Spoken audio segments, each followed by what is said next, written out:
Hinamon ni Senador Bong Revilla si Interior Secretary Mar Rojas na magbitiw na sa pwesto. Kasunod yan ang paratang ni Revilla na si Rojas ang nasa likod di umano ng pagtestigo ni dating TRC o Technology Resource Center Director General Dennis Cunanan laban sa senador kaugnay ng pork barrel scam. Dati na itong itinanggi ni Rojas sabay payo kay Revilla na harapin na lang daw ang mga ebidensya laban sa kanya. May report si Jam Sisante. Lalong umiinit ang sagutan ni DILG Secretary Mar Rojas at Senador Bong Revilla. Ngayon, nauwi na ito sa panawagan ni Revilla sa pagbibitiw ni Rojas. Ang bigat yata ng dala-dala ni Secretary Mar. So, yun lang masasabi ko, kaya ako siya. Mag-resign na lang siya, makakatulong pa siya sa bayan sa pag-resign niya.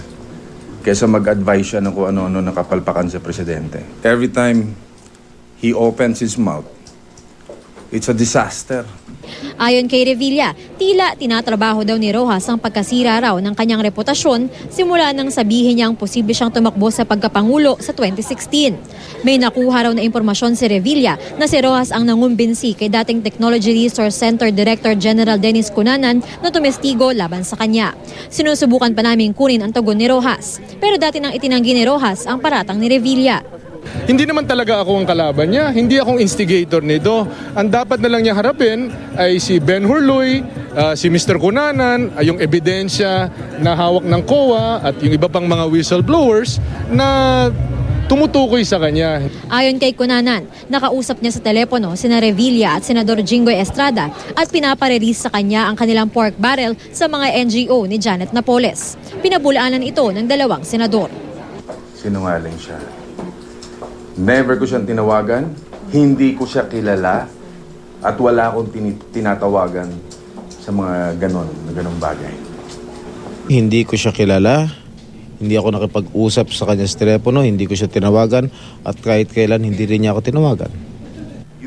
Ayon kay Cunanan, ang Chief of Staff naman ni Senador Juan Ponce Enrile na si Attorney Gigi Reyes ang kanyang nakausap ukol sa pork barrel transactions. Ilang beses nang itinanggi ni Enrile na nagbulsa siya ng pork barrel. Let them present the documents and we will see. No? We're talking of the credence of the evidence. No?